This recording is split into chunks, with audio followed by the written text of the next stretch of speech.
Welcome to the Young Turks. Cenk Uygur, Sparing with you guys. Giant show ahead. So we've got heroes and villains. I mean, probably more so than any other day.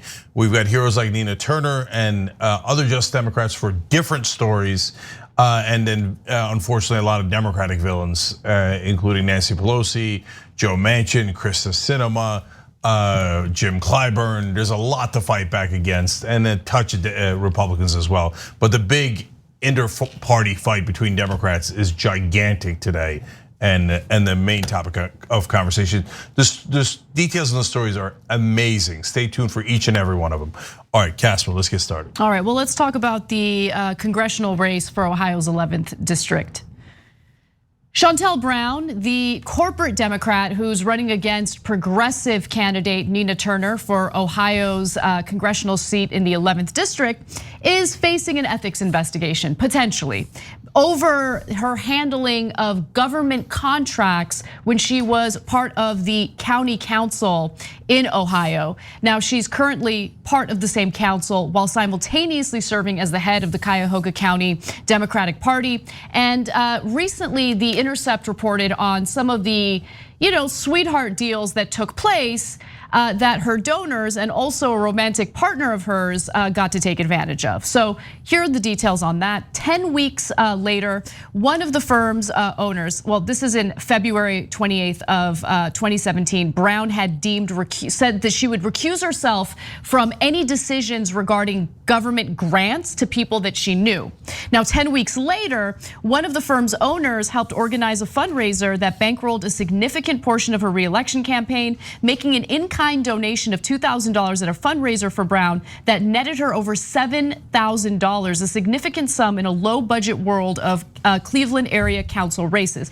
So that's what happened after she had already approved some funding to a general contractor called PERC, and PERC was actually associated with her romantic partner, a man named Mark Perkins. So she makes that decision. Immediately after that, about 10 weeks later, she offers another $7,000 grant, to the organization that had given her $2,000 in fundraising money. And in total, Brown has approved more than $17 million to PERC and has received $13,000 in campaign donations from the Perkins family and PERC's current owners, the Sifani family. And so these are illegal. There are very clear laws preventing this type of dealing from happening. One more graphic for you because it gives you a sense of what she was engaged in, which again goes against the state laws. Besides the $7 million contract in 2017, Brown also voted on 3 other occasions to approve Cuyahoga City contracts for PERC, totaling an additional $10 million between 2015 and 2019.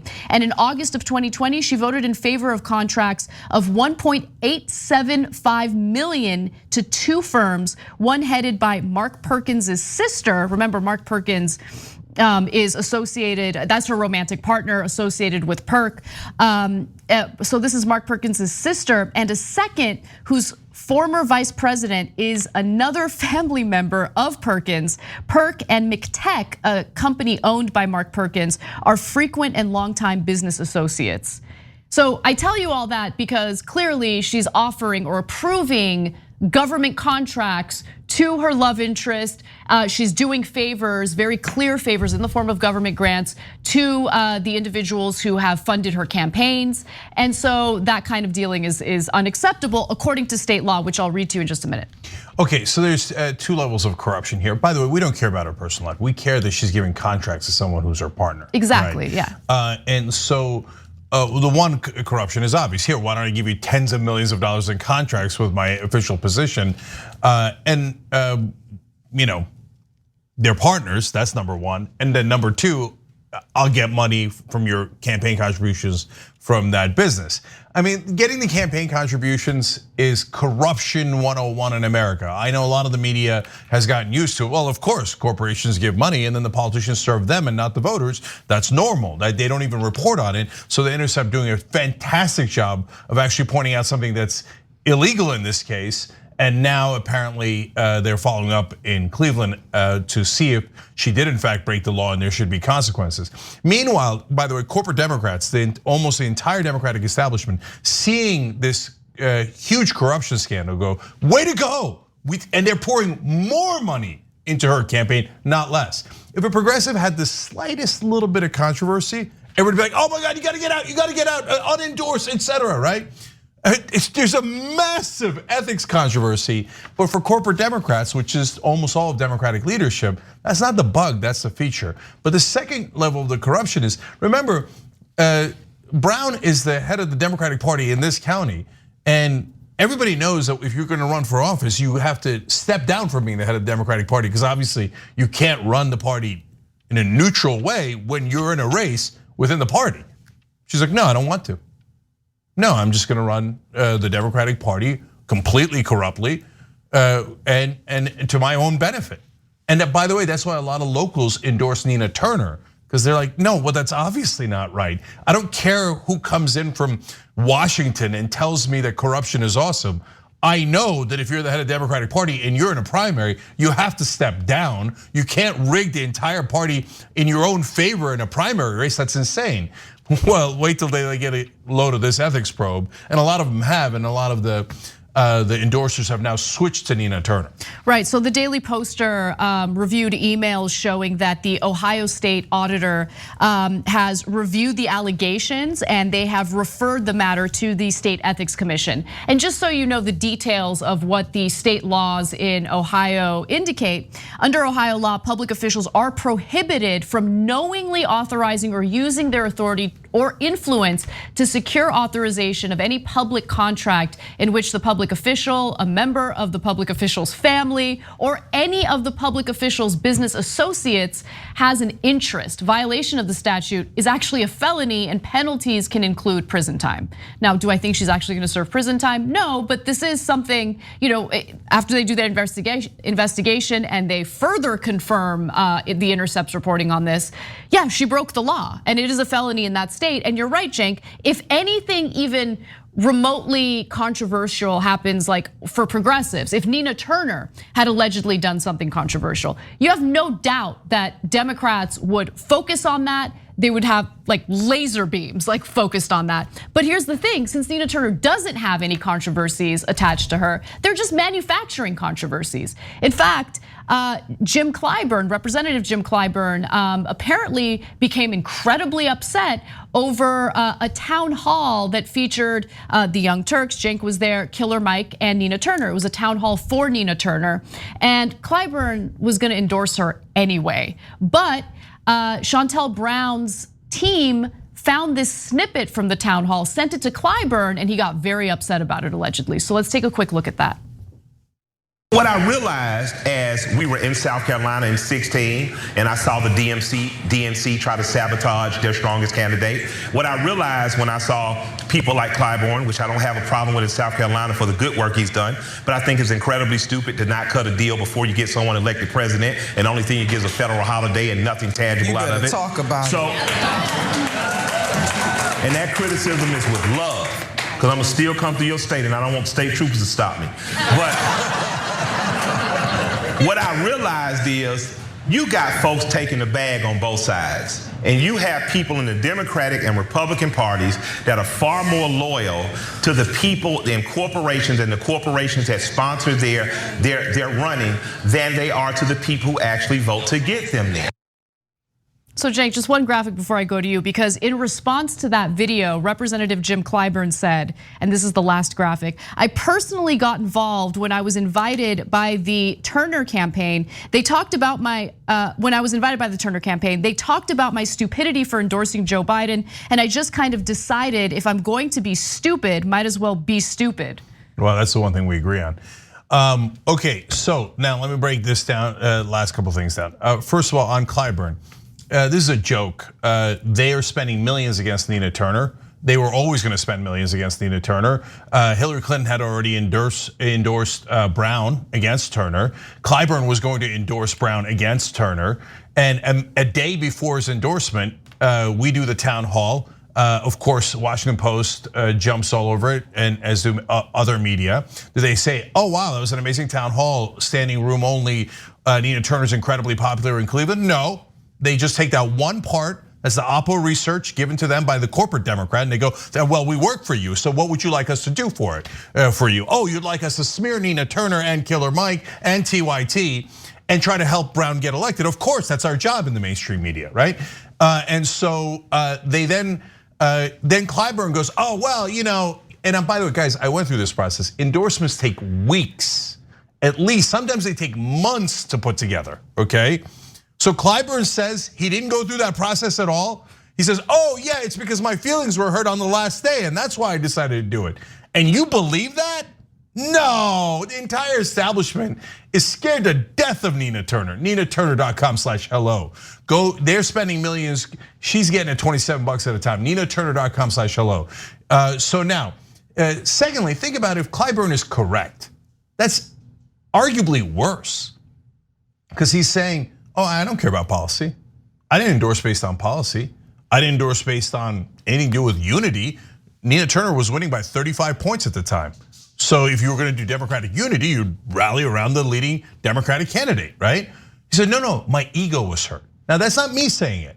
I don't even believe him, but that's Clyburn saying it. It's amazing, actually. Yeah, he says, my ego was hurt by a rapper, and Nina Turner, in half a sentence, seemed to kind of agree. So that's it. I'm gonna get all my lobbyist friends, all my corrupt lobbyist friends to spend millions of dollars against Nina Turner. That's how you make decisions? That's how Jim Clyburn makes decisions? Yes. That is unbelievable. And the correct headline for that story, if you were an objective reporter, would have been egomaniac politician starts a war within the Democratic Party because he was insulted by a rapper. Jesus Christ. And you saw the clip. Killer Mike didn't even insult him that bad. Let's break down that real quick. Number one, he said, I do it with love. Okay, number two, he said Clyburn's got upsides, right? He told the truth. That's what gets but I'm gonna get to that. Yeah. But the most important point is, he said, look, I wish Clyburn had gotten a better deal from Biden. He didn't say, oh, I'm mad at him for endorsing Biden. He said, I wish he got a better deal for endorsing Biden. So now Clyburn is saying, oh, you're saying I could have gotten a slightly better deal, which is, by the way, nearly indisputable. Well, then my ego has been injured by this fraction, right? And hence, corrupt lobbyist friends, go get Nina Turner, get out of here. Sorry, Anna, what were you gonna say? No, I was just gonna say, I do think that his ego was bruised. You know who also wishes that Clyburn got a better deal from Biden? Jim Clyburn. He knows, he was complaining fairly recently about the fact that Biden isn't keeping up his part of the deal, right? He wants to pass the For the People Act, the Voting Rights Act that includes all of the protections for black voters, something that was reversed by the Supreme Court. And so, yeah, he's upset and salty with Biden. He just doesn't want Killer Mike or anyone else to bluntly state the truth, which is, listen, if you're gonna endorse someone, Clyburn is the primary figure who saved Biden when he was flailing in the Democratic primary, okay? So Clyburn should be upset. It's just a little sad that he's upset at Killer Mike and not more upset at Joe Biden for not keeping up his side of the deal. Of course, because even in a best case scenario, Clyburn got suckered by Biden. That's right. Right? And so he feels silly. So he's taking out his anger, not against Biden, who could actually help pass For the People Act, who could make a difference in your life, and who could make a difference, gigantic difference for the Democratic Party, gigantic difference, most importantly for African Americans and their voting rights across the country. But he does not go after Biden. Oh, because beloved corrupt politicians support beloved corrupt politicians, and Joe, oh my God, I would never criticize a colleague. What do you mean? You just launched a howitzer against Nina Turner. She's a Democratic colleague. Oh yeah, but she's a progressive. We despise progressives. Why don't you just say it? Why don't you just say it? And by the way, reporters, why don't you report it? Why are there only like 2 or 3 reporters in the whole country, right? This is a battle between progressives and corporate Democrats, and the corporate Democrats are using infinite corruption and millions of dollars to go after Nina Turner. And Anna, you mentioned the media earlier. I'll say 2 things about that. Daily Beast wrote a hatchet piece, an absolute preposterous hatchet piece against Nina Turner. They're like, did you know that her former company gave her $1,000 or something like along those lines, right? Talking about $1,000 from her former company. The details of it are totally unimportant because it's like nothing, and at most it's a clerical error. The other side has millions. Daily Beast's like, I don't see it. Well, what do we have, reporters? No, we have propagandists who work for corporate Democrats. I'm not gonna tell you about the millions of dollars that Brown gets from ExxonMobil, from Comcast, from drug companies, from Democratic Majority for Israel, from Republican donors, from Trump donors. Daily Beast is not gonna touch that because Daily Beast doesn't do news, they do propaganda. Okay, and by the way, one of our viewers asked a great question. The Dragon who says, so we got her about Shontel Brown. Massive corruption scandal, might put her in jail. And look, if we had any kind of decency and any kind of actual rule of law in this country, if she broke that law, she would go to jail. But she's a corporate Democrat, so nobody's going to jail because they are the people in power and they're gonna protect each other. And we see it right here in this case. Anyway, they say, so we got her. I'm sure MSNBC and CNN are running with this story. Now guys, of course they're not, right? CNN and MSNBC are part of the corruption. Oh, Nina Turner's bad. Let's bring on Claire McCaskill and have her tell us how to win elections. She lost her election. But yes, I know, but she's a corporate stooge. And that's what MSNBC is, a bunch of corporate stooges. So if ever they're gonna do a story on this, it is to attack the progressive, as always with MSNBC and CNN. So there's no end to the corruption, and the mainstream media is a gigantic part of it. There are real facts in the world. You could look up who gave money to who. Okay, but now, and the Intercept does, and that's why they drive, and we drive mainstream media crazy, and the Intercept drives mainstream media crazy. Why? Because we state facts, and they're like, oh, damn it, they're doing reporting. Why won't they do the propaganda that Clyburn and Biden and Pelosi and Schumer want? This is distressing. NinaTurner.com/hello.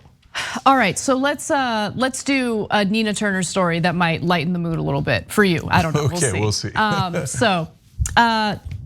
Dr. Cornel West was someone I was lucky enough to interview recently. The full interview will be available on Jacobin's YouTube channel this weekend, Saturday at 10 a.m.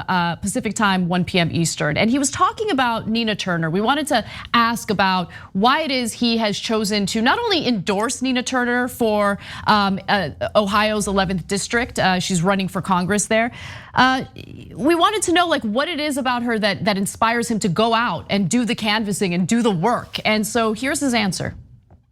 We go to Cleveland. We go to support Nina Turner. Why? Because she is a wave in a grand ocean of a Black progressive tradition that goes hand in hand with the US progressive tradition and the international progressive tradition. And she is this crucial person at this moment is trying to hold up a bloodstained banner of truth-telling and justice-seeking that have to do with moral, spiritual, political standards of excellence. And that excellence is manifest in how deep is your love for everyday people? Do you look at the world through the lens of poor and working people? I don't care what color they are. I was just blessed to write the 60th anniversary for Franz Fanon's Record of the Earth. I got a chance to read it twice. And it'll be out in a couple of months. And what is one of the fundamental points he makes there? The massive betrayal and pervasive neglect of poor and working people, of national bourgeoisies in every corner of the world, including the United States, including Black America. Nina Turner, I was gonna say Nina Simone, because they really go hand in hand in terms of their spirit, their vision, their courage, their style, their willingness to tell the truth, right? Is concerned about that kind of betrayal and neglect of poor and working people on behalf of politicians, including Black politicians, including Black neoliberal politicians, like the one she's running against. That's why I go down to see Nina Turner in the spirit of Nina Simone. No, I mean, that interview was fire. So if you want to check it out, I highly recommend you check it out. It airs on Saturday at 10 a.m. Pacific time, 1 p.m. Eastern. The show is called Weekends. I host it with Nando Vila, and you can find it at youtube.com/JacobinMag. That's youtube.com/JacobinMag. We interviewed him for nearly an hour, so definitely check that out. Cenk. Okay, so now he's talking about neoliberals, and the neoliberals work with Republicans. That's corporate Democrats, corporate Republicans, birds of a feather. Can I prove it? Yes, I can prove it in this race.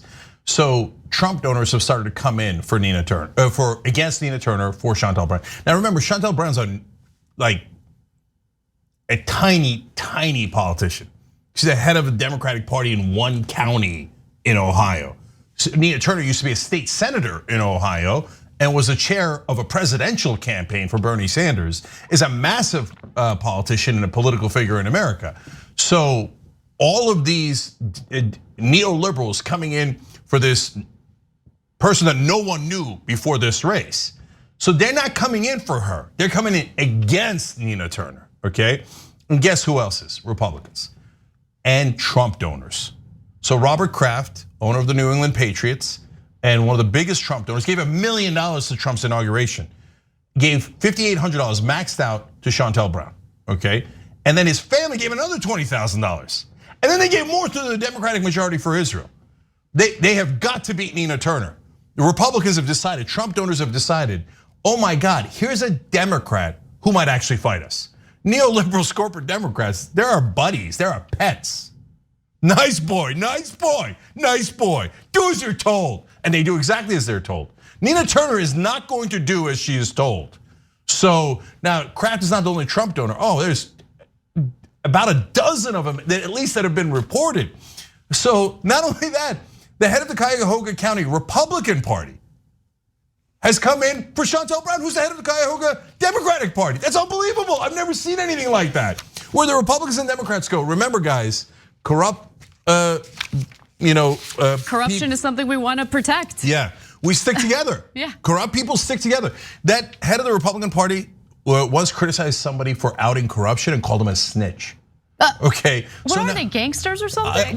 Of course they are. Of course they are. So now he gave $1,000 to his counterpart, to the person he's supposed to be opposed to. But they're not opposed. Shontel Brown's not opposed to the Republican Party. She works with the Republican Party. We covered a so-called speech of hers last week, right? With the fake applause from the DJ and the et cetera. And in that speech, she was talking about, I, unlike Nina Turner, am bipartisan. I work with Republicans all the time. I know. And they know, that's why they're funding your campaign. So other Republicans that have given to Mitch McConnell, Lindsey Graham, the worst Republicans, they have also given to Shontel Brown. So donors are like, oh, I like Mitch McConnell and I like Shontel Brown. And one person, none of the donors, not the Republican donors, not the corrupt Democratic donors, is Nina Turner. Guys, I've never seen anything like this, and I told you it was gonna happen. We told you from day one in this race that it was going to be unprecedented, because Nina Turner is a mortal threat to corruption. So they're all coming. So it's like they put out an APB bulletin. They said, no, this is the one person in America we must stop. And so ninaturner.com/hello. It's just you guys versus all of them. ninaturner.com/hello. You've raised a lot of money for her, okay? Of course, not nearly the money that these guys have done, okay? They've got millions. But that money's making a giant difference. She's still leading in the race, but she used to have a 35-point lead. Now it is closed considerably, and there's only a couple of days left. Now, by the way, we're gonna cover that race. So this Saturday, tune in right here to TYT. I'm gonna personally be hosting from here in LA an event they're doing in Cleveland. By the way, Cornel West is gonna be there, and so is Bernie Sanders, and so is Cori Bush and Keith Ellison. So that's a Get Out the Vote rally, July 31st. That's in Cleveland. It's at 11:30 a.m. Eastern. I'm just hosting it here from LA, but I don't have anything to do with the rally other than covering it for me as media. The rally is for Nina Turner and other politicians that are backing her and progressives that are backing her. By the way, tons of politicians in Cleveland not only endorsed Nina Turner from the beginning, but some of them have now flipped that had gone to Shontel Brown because she's the head of the Democratic Party in that county, and they're like, no, this is beyond the pale. No, they've never seen anything like it. They're like, no, we're going to Nina Turner because these are outsiders. And these people are clearly up to no good. And my God, they're so scared of Nina Turner. She might actually do something for us, right? And on the night of the election, that's just next Tuesday, that's August 3rd, we'll also cover it right here on the Young Turks. My God, if she loses, it's gonna be the biggest heartbreak you've ever seen in your life. But if she wins, they made a mistake. If they went for her and they missed, well, Nina Turner's gonna go to Washington and she ain't gonna miss. All right, well, one person who misses consistently is Kyrsten Sinema. So when we come back, we'll talk about how she is planning on single-handedly defeating the infrastructure bill, the robust $3.5 trillion bill, and that could mean an end to even the bipartisan infrastructure bill. So we'll give you the details on that story and more when we come back.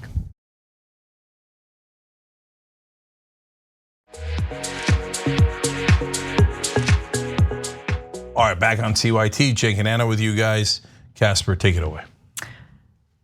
Conservative Democratic Senator Kyrsten Sinema has poured cold water on the Democrats' reconciliation infrastructure bill, the $3.5 trillion infrastructure bill that includes everything that is supposed to be the Democrats' agenda or on the Democrats' agenda. Funding for childcare, funding for elder care, the human infrastructure, the climate action, all of the goodies she is against. She's saying that it costs too much money. I mean, I'm sure it has nothing to do with her corporate donors who hate the robust reconciliation version of the infrastructure bill. She says the following: while I support beginning this process, she says, I do not support a bill that costs $3.5 trillion. And in the coming months, I will work in good faith to develop this legislation with my colleagues and the administration. Now, we should also be aware of the fact that Senator Sinema is the same Democratic senator who decided to tap Mitch McConnell's shoulder, a Republican, the former Senate Majority Leader, before she voted down, gave a thumbs down to a $15 an hour minimum wage. Well, turns out that she certainly is seeking validation from Mitch McConnell, and Mitch McConnell has responded to her recent statement regarding the $3.5 trillion infrastructure bill, saying, I was certainly pleased, she's very courageous. Oh, so I'm sure Sinema is very happy that Mitch McConnell is patting her head and telling her she's being a good girl doing the bidding of corporate donors and the Republican Party. Now, the good news is though, Cenk, progressives are planning to fight back. I'll give you the details on that, but first, some thoughts on Sinema. Yeah, so guys, the most important thing here is that these two bills, the so-called bipartisan bill that spends about $500 billion in new money, versus the reconciliation bill, the Democratic bill that spends $3.5 trillion. That's the real bill, right? This has always been a trap. So the Republicans and corporate Democrats had always planned to pass only the bipartisan tiny bill. And in fact, they loaded it up with corporate giveaways, including the fossil fuel industry, right? So it's an ambush.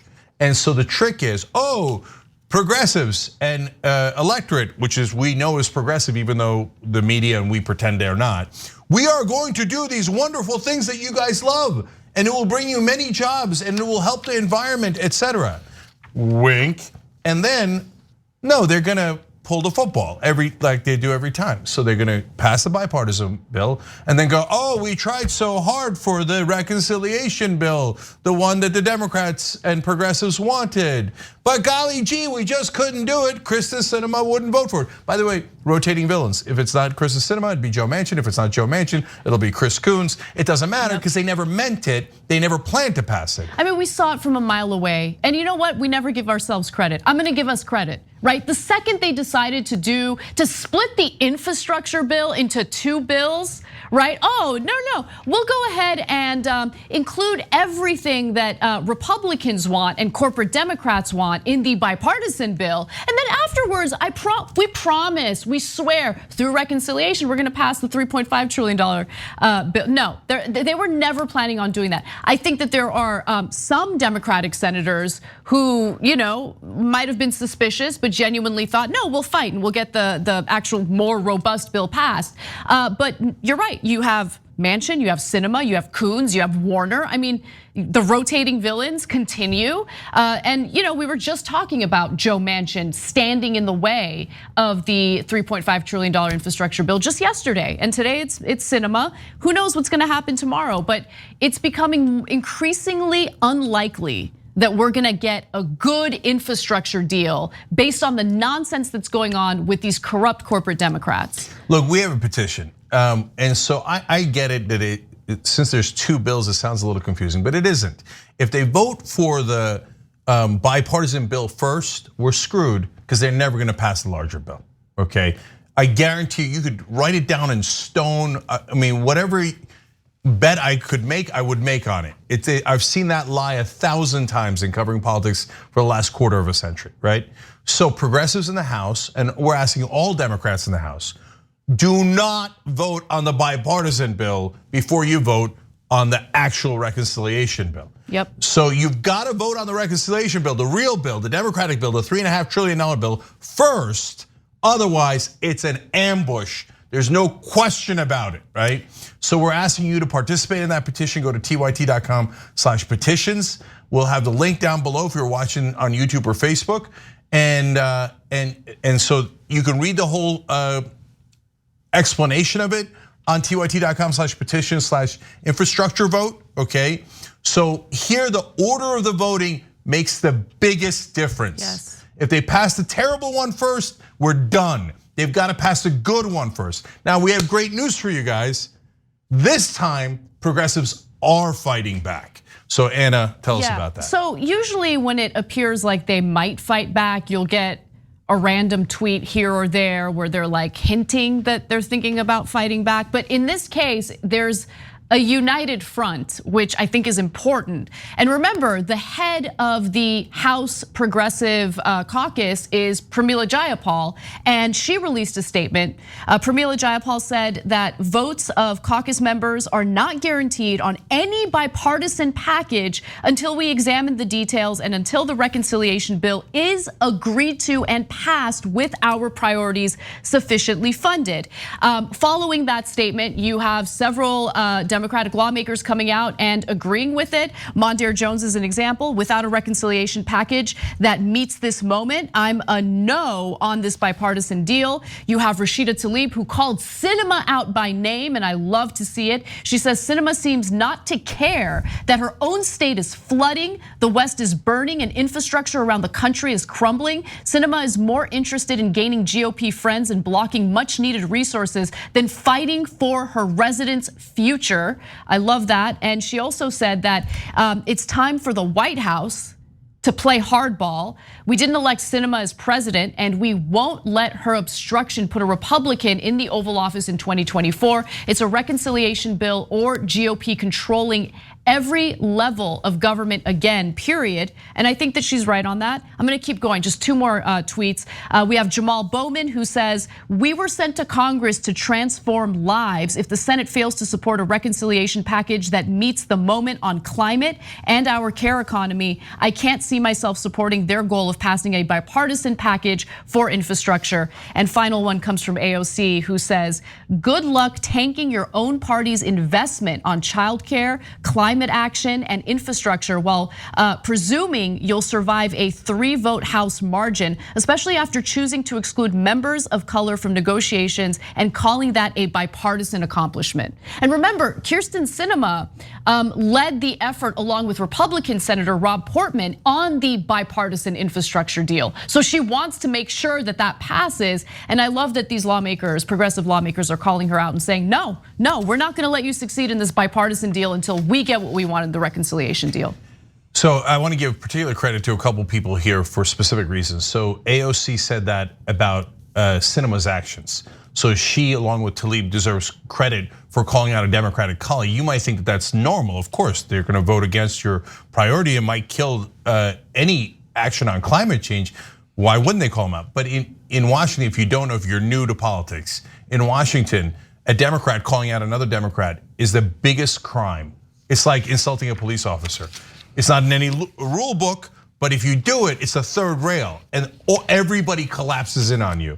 The corporate Democrats, Democratic leadership, corporate media, they all voraciously attack you, right? So this is the first time that I've seen it happening in real movement, enough numbers to make a difference on the vote in the House.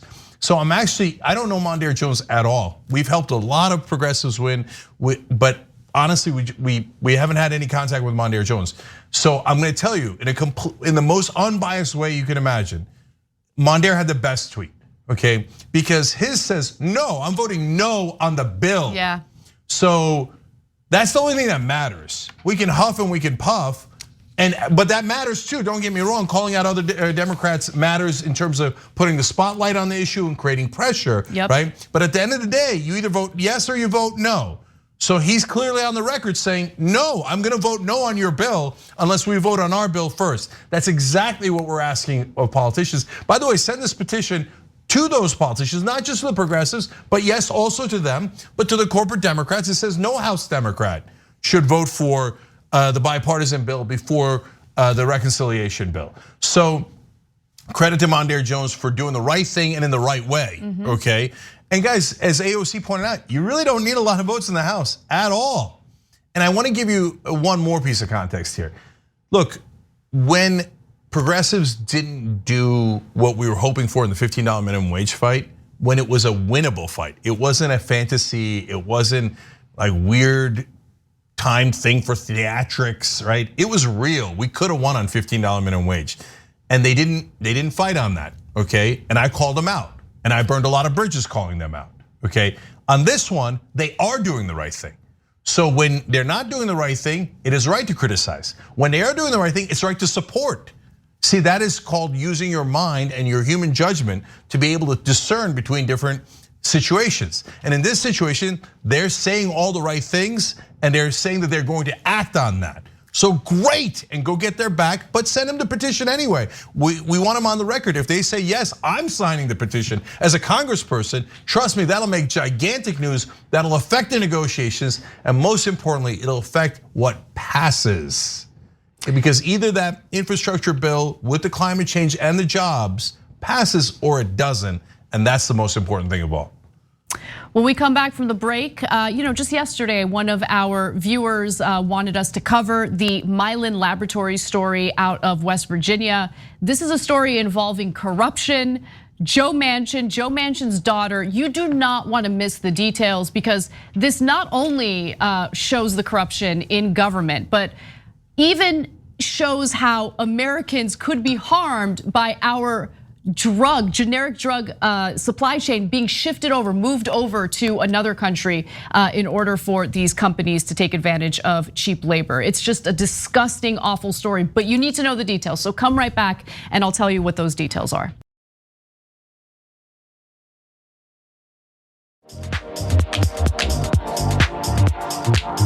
All right, back on TYT, Cenk and Anna with you guys. Another huge part of TYT, of course, is Johnny Pie, John Iadarola, Daddy Dragon. And he flippantly said today, apparently, that if you gifted 1,000 subs on Twitch, that he would dye his hair purple. He didn't think it was possible. Wrong, anything is possible with the TYT community. It's already up to 710 gifted subs on Twitch. And J-Dub did 9 months. Oh, these are all prime subs. J-Dub, antagonistic, Justin Sane, Jason Young, Super Wiggly. Tell Me What to Put gave 1,234 bits. Irie Man gave 2,122 bits. But the gifted subs, AJ Duenas gifted 6 subs. And so if you get to 1,000, is he really gonna do it? We were just debating here. Is he really gonna do it? I don't know. I feel like John, I think your interpretation is correct. He did not expect us to hit that goal. So that's why he put it out there. But he's also a man of his word. John's a very honest person. So I believe in him. I really do think he will, in the very least, like a temporary hair dye, like semi-permanent, And I would love to see it. I think John would look great with purple hair. Zach Harov-Lepatev just gifted 5 subs. Yeah. Keep it going. Yes, okay. All right, twitch.tv/TYT. Great shows, including Anna on Deep Dive tonight with Jordan Ewell. Yes, I'm actually super excited about it. Jordan Ewell's gonna ask me all sorts of like super controversial questions. Ooh, so definitely check it out. Deep Dive with Jordan Uhl. I'm really excited, so looking forward to it. That's right after our bonus episode today, so it's at 8:30 p.m. Eastern. Yep. All right, so a critical plant that manufactures pharmaceutical drugs, generic pharmaceutical drugs, is shipping jobs and manufacturing over to another country. And this is in West Virginia. Joe Manchin should care quite a bit about it because he purports to really care about jobs in West Virginia, especially union jobs in West Virginia. But it turns out that when union leaders tried to get a meeting with him to kind of do something to stop this from happening, Manchin wasn't so interested. I'll get to his statement in just a second, but first, let's talk about this laboratory and why it's so important. It's Mylan Laboratories. It has made 61 drug products, including a substantial portion of the world's supply of a critical thyroid medicine. It's 1,431 highly trained workers, analytical chemists, industrial engineers, and senior janitors among them are represented by the Steelworkers Union. But unfortunately, all are slated to be laid off by month's end.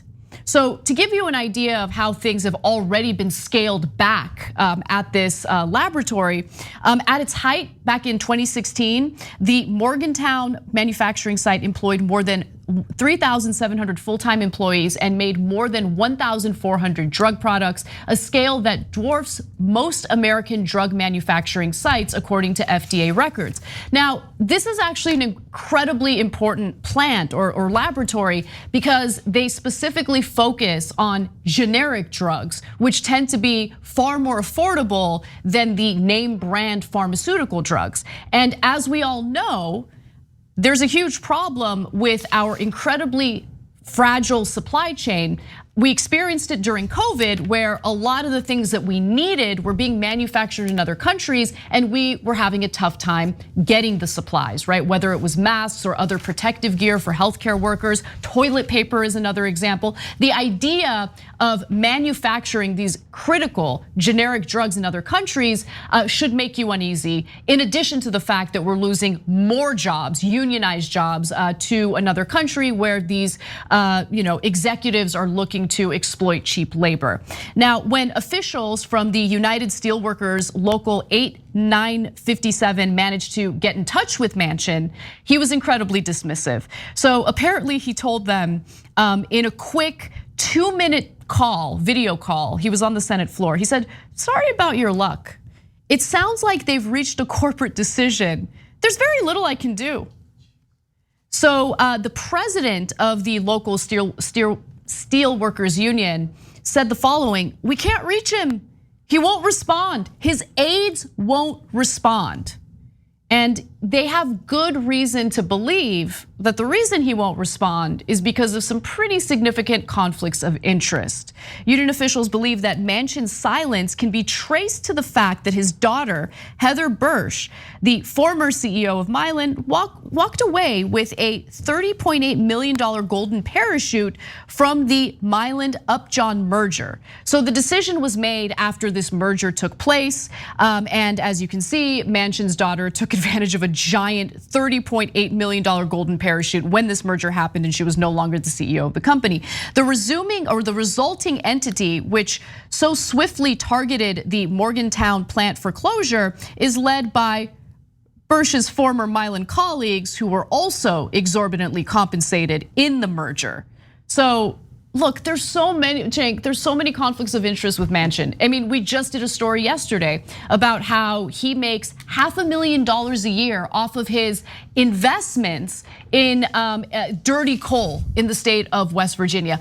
He makes more than double his salary in the Senate by being invested in dirty coal operations in the state of West Virginia. So many conflicts of interest. And in this case, who cares about our fragile supply chains? Who cares about unionized jobs? His daughter's making money. His daughter's got these friendly ties and financial ties to this company, which just did this awful merger. And so he's gonna look out for himself. He's gonna look out for his family's financial interests, and he's gonna move on with his life. Okay, so there's so many villains in the story, but it's so emblematic of so many different things that we tell you about on the show all the time. So first of all, unions often back corporate Democrats like Joe Manchin.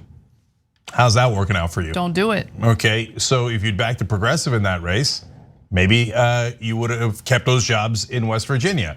Oops, okay, but they're the least of the problems here.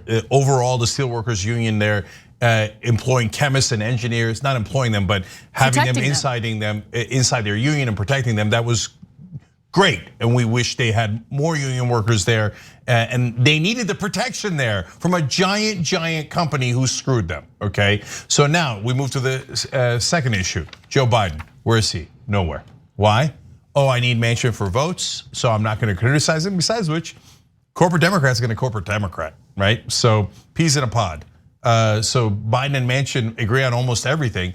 So nobody's saying anything about all those jobs that are getting outsourced, including the Biden administration. Now, let me go to a hero before I come back to the villains.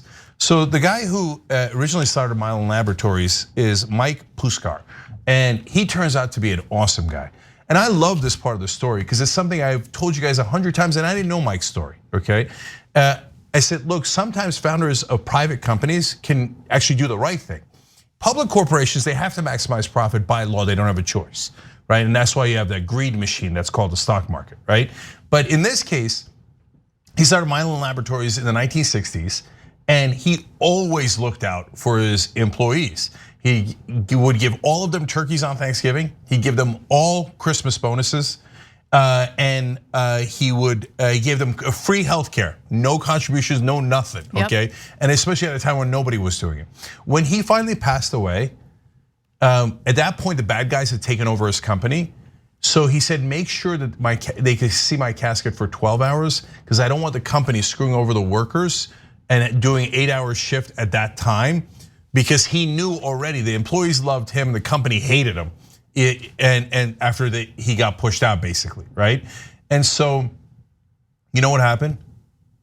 There was a line that went around a city block to see his funeral. It was all the workers of the company, okay? And they loved him. So that's actually was still possible, is still possible in America. But unfortunately, the rest of the story shows you what normally happens. So he brings in Robert J. Curry to run the company. That was the principal mistake he realized later, because he was sick. He had to hand off the company. But before he died, he realized, oh no, I made a terrible mistake. Curry's going in the wrong direction.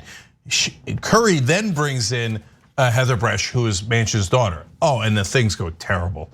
Okay, so the turkeys are gone, the Christmas bonuses are gone. The first thing they want to do is cut costs and skirt federal regulations, FDA regulations. Yeah, oh, by the way, so originally Mylan Laboratories, when it was run by the good guy, encouraged regulations and was super proud of it. And people would come in, the FDA would come in and use them as an example of what to do right. And by the way, through all that time, they made a lot of money. So it's not like they didn't make money. It's not like they were gonna go under. They were a profitable company, but he could still treat everybody with respect, and he could still make safe products that everybody was proud of, right? So now when Bresch comes at Manchin's daughter, oh, everything goes to hell. You guys remember when she increased the price of EpiPen by 400%? I sure do. Yeah. Yep. And that was a huge story. So, oh, there's nothing I could do. Of course there's something you could do. You don't have to increase it by 400%. That endangers people's lives. It's interesting. It seems like there's quite a bit he can do when it comes to defeating progressive agenda items in the infrastructure bill or the For the People Act or any type of agenda that Democrats tend to care about. But when it comes to these types of issues, oh, there's nothing he can do. There's nothing, he has no power, really, as a US Senator. Look at that, Joe Manchin says, oh, the reason I do what I do is because I got to protect the union jobs in the coal mines, right? He wants to protect his you're profits. profiting off the coal mines. How about protecting the union jobs at Mylan Laboratories? Oh, don't care because my daughter made $30 million. Now, I gotta explain that part to you guys. So when she did the EpiPen thing and they took away the Christmas bonuses, etc., she's making millions of dollars as an executive, right? And then they would turn around and tell the employees, well, we don't have any money. But we see your public filings. We see how much profit you make. That's just a flat out lie, right? Okay, so now, if you're wondering about the golden parachute, why does anybody ever pay someone on their way out? There might be legitimate reasons in some cases, but in cases like when Dick Cheney left Halliburton to go become vice president, They gave him a giant, I think it was around $34 million. I'm saying that off the top of my head, you can look it up. They gave him a giant, what's called a golden parachute. Why? Because he's gonna be the vice president and he's gonna start a war where Halliburton's gonna make billions. So that's a nice going away present, right? In Bresh's case and Kerry's case, the reason why they give him such huge packages is, remember, we're gonna outsource everybody's jobs. Everybody knows that. Nobody, like it's not like Bresh was caught off guard by it. No, that was the whole point of the merger, okay? And so be a good boy and good girl, okay? And screw over all of your workers, give us the company, we're gonna cut costs, but you're gonna get paid big time. And make sure your daddy doesn't do anything about it. Make sure that dog is muzzled, okay? And they know, and it's a smart move, if Manchin's muzzled, Biden's muzzled. So you pay $30 million to Manchin's daughter and you get everything you want. And that's exactly what happened. Man, $30.8 million was Bresh's golden parachute. $30.8 million is what the reward she received after this merger happened. And I want to just quickly, before we go, again, emphasize the importance of manufacturing life-saving generic drugs in the United States, right? We again experienced the fragility of our supply chains during the coronavirus pandemic. And so here's what we do know. So first, let me just read this quote that I thought was fantastic from Barbara Evans Fleshauer, who is a Democratic member of the West Virginia House of Delegates. She says, quote, "Did 600,000 people die in vain without us learning we couldn't get hold of sanitizer and toilet paper? Aren't medical drugs important? Wouldn't we want them to be manufactured in our country? You would think so, but when you live under a system that puts profits over people, we shouldn't be surprised that these decisions are made." And also, 63% of all FDA registered facilities manufacture finished doses of generic drugs, but here's the problem. 87% of those making their active ingredients are located outside of the United States. So we're already in a pretty dire situation when it comes to manufacturing generic drugs, because a lot of the ingredients necessary for those generic drugs are manufactured in other countries. This move is making the situation even worse. And next time you hear Manchin tell you, oh, I'm doing it because I want to protect jobs. For example, he voted against increasing the minimum wage. His excuse was, oh, I want to protect jobs. He's full of it. We all know he's a liar. No, the only people who pretend not to know, and maybe they don't know, maybe they're really news actors, as I tell you, and they don't have two brain cells in their heads. But mainstream media, oh no, Joe Manchin is from conservative state and is doing this to protect West Virginia. Well, where's he at? No, Joe Manchin's a liar. When his family is getting tens of millions of dollars, all of a sudden he doesn't give a damn about your job. By the way, he never cared about your job. It was always about his profits, his campaign contributions, his corporate lobbyists, and his family. So they get rich, and this is why mainstream media lost credibility with the right wing and everyone else. Because they keep telling you, no, Joe Manchin is a very honest person who's doing things out of principle. No, he's a corrupt crook. That's the reality, we just proved it to you. When we come back for the second hour, Republican Representative Mo Brooks, who's facing a lawsuit by Democratic Congressman Eric Swalwell, kind of told on himself about the January 6 riots. And Cenk, go ahead. We got so many great stories, but I got to update you on one other thing. Johnny Pie's purple hair.